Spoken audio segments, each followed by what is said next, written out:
Hello, everybody, and welcome to a new episode of the Self Improvement segment where commercial real estate meets self improvement. I'm here with my friend and co host Logan. This is Aurélien, the mindful investor, and today we will discuss daily routines. So, Logan, why don't you tell us about your daily routines and how you came up with them? Sure, absolutely. No, first and foremost, for the longest part of my life, I was absolutely averse to a routine. I hated it. I hated the thought process of having to do the same thing every day. I was like, that just sounds boring. It doesn't sound very fun, and I like to go about my day in a more fun manner. And then I realized very quickly I wasn't getting anything done. So I decided, well, I better put some structure around this. And when I started to try a routine, it absolutely changed, the trajectory of my life, truly. Um, so what I've been trying to do recently through various different books, if you read any book or any podcast or any interview from anybody who's somewhat successful, they typically all will wake up earlier in the morning than the normal person will. So I have tried different times of day to wake up and still have energy and still be effective. And more recently, 6 a.m. has been the time frame that has worked for me. For a while there, I was doing 5:30. And for some reason, I just felt off throughout the day. And when I switched it to 6 a.m., I just feel better. So 6 a.m. is typically when I get up. Working out first thing in the morning, I like to do it. For one, it gets me going through the day, and I need less coffee through the day, which is an important thing for my energy, to not drink 5 or 6 cups of coffee a day. And so I usually work out very early. And that's another thing you'll hear a lot of people stress is working out first thing in the morning. I enjoy it for that reason. A, it gives me energy, and B, I don't have to do it in the evening. So in the evening, I can, if I need to work a little bit longer or if I have something planned, I don't have to worry about that. So typically wake up at 6, downstairs. Usually by 6:30, I'm working out. I recently bought some home gym equipment for my garage, so I don't have to travel anywhere, which is nice.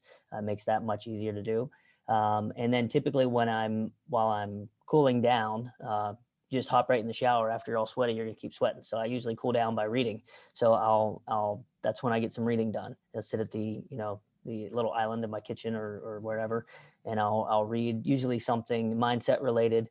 I have been trying to get through the entire Bible in a year, so about a third of the way through that. It's very hard to do. It's a long book. If you've ever tried to read that long set of books. And then usually something real estate news related. I try every day if possible during that section that I'm sitting there. It's hard because that 45-minute to 1 hour section can turn into 2 hours pretty easily. But I try to do journaling as well. I always find that I have a better mindset if I'm journaling, and it's a very, very cathartic thing. Like you can be frustrated or anxious or something's bothering me and I just can't put my finger on it. And then when I start writing it, usually find a good way to articulate what's frustrating me. And so I try to do that. And if there's nothing wrong that day, then it's just, hey, here's what's happening today. And usually that journaling starts with gratefulness. What am I grateful for today? And then I start with, the go through and journaling. So that seems like a lot right there, but it usually is, wake up at 6, by 6:30, I'm working out. Probably by 7:15, 7:30, I'm jumping into my reading session. And then it's about 45 minutes that I spend either reading articles, reading, something mindset related, and journaling. Shower and head to the office. Whenever I'm heading to the office, I usually listen to a podcast or an audio book. I try to listen to something that psychs me up and gets me motivated when I'm heading in, because the first 2 hours of my day are prospecting. So I'm either calling or I'm emailing or I'm doing something, reaching out to new clients, trying to find new clients in those first 2 hours. And I kind of tell myself, if I get this done in the first 2 hours, then I can do whatever else I need to do throughout the day. But I have to get this done. It's the most important part of my day.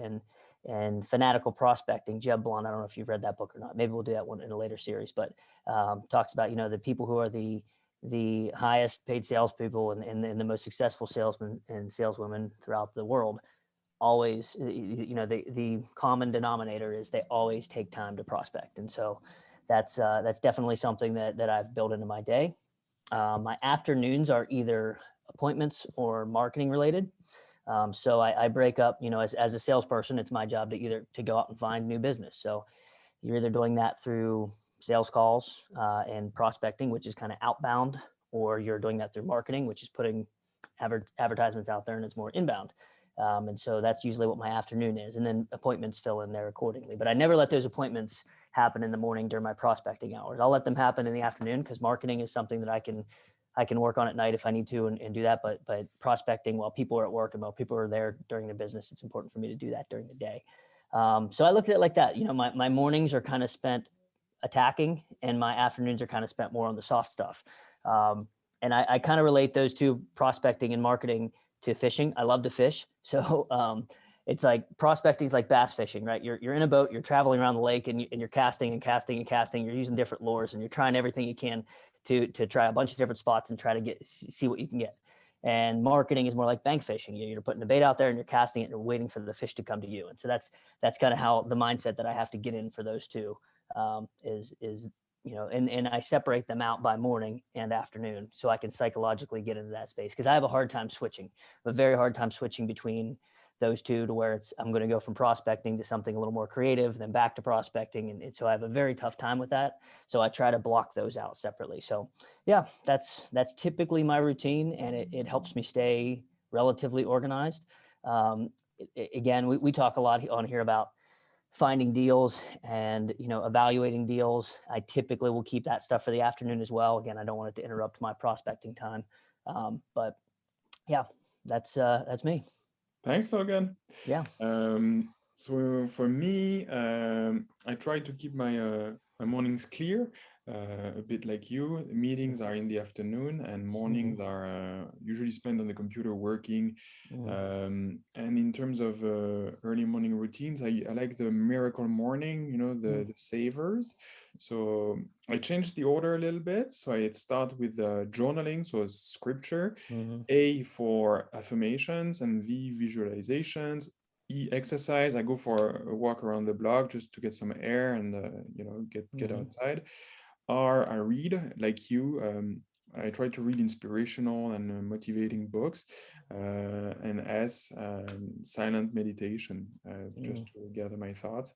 And the journaling also includes some gratitude, a gratitude list. And it's also the place for me to process things that are bothering me, if there is something, and to try and see, process a problem and be confronted with, and try to find a solution to it.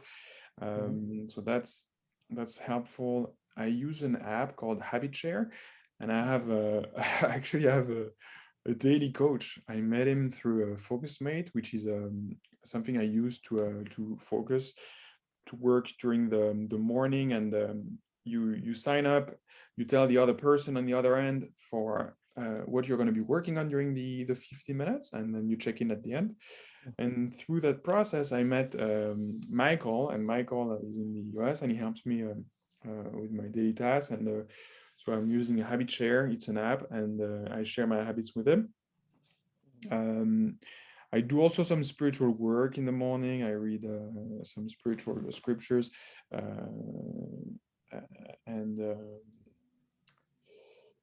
yeah, so I do that. And I take a picture. The night before, I organize the list of tasks I'm going to do for the next day. So in the morning, I take a picture of my my little notepad with the whole list of tasks for the day, and I send it to Michael. And then at the end of the day, I send everything marked off to Michael. Nice. And yeah, so that's my my accountability. And yeah, I mentioned FocusMate. That really helps me stay focused. We mentioned Pomodoro in another episode. FocusMate is a similar idea.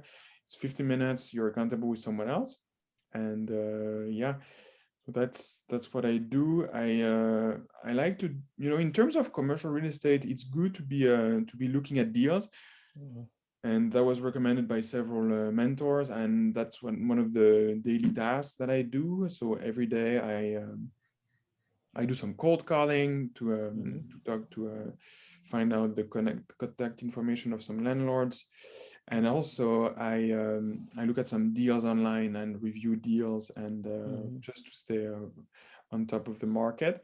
And yeah, these are my daily routines. And I'm a very structured person. I need structure. I crave structure. So. I love having a structured day. Yeah, Very cool. I fought it for the longest time, and now Yeah.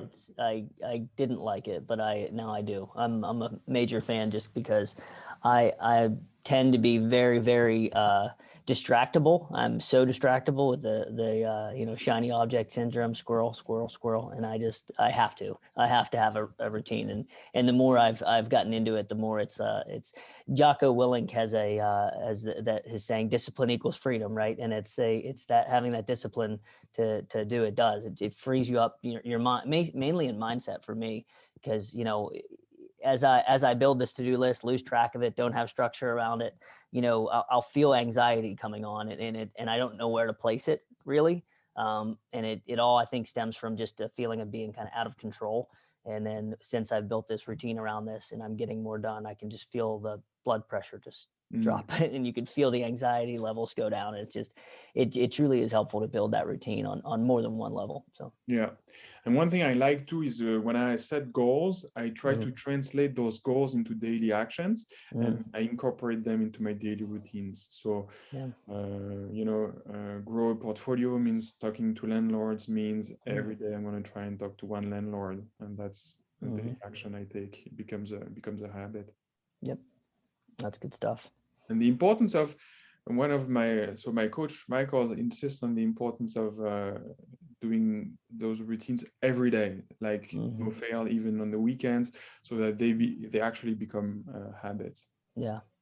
No, that's important. That's vital, especially with the waking up early one is tough, because it's easy to get up at 6 o'clock on the weekday and sleep in on the weekends, or but then you kind of set your body clock over again, and you're not as tired in the evenings, and then so Sunday night can very easily turn into you're up until 11:30, 12 o'clock, and then you got to get up for work on Monday, and then you're kick charged, ready to go. Monday turns into a dragging and 3 cups of coffee later Monday. So yeah, you're right. It's vital to keep that in line and keep after it. So sounds good. Well, thank you everybody for tuning in. I hope you enjoyed this episode of the self-improvement segment, and it's a pleasure for us to get together and share our thoughts and experience, and we will see you all next week. All right, y'all.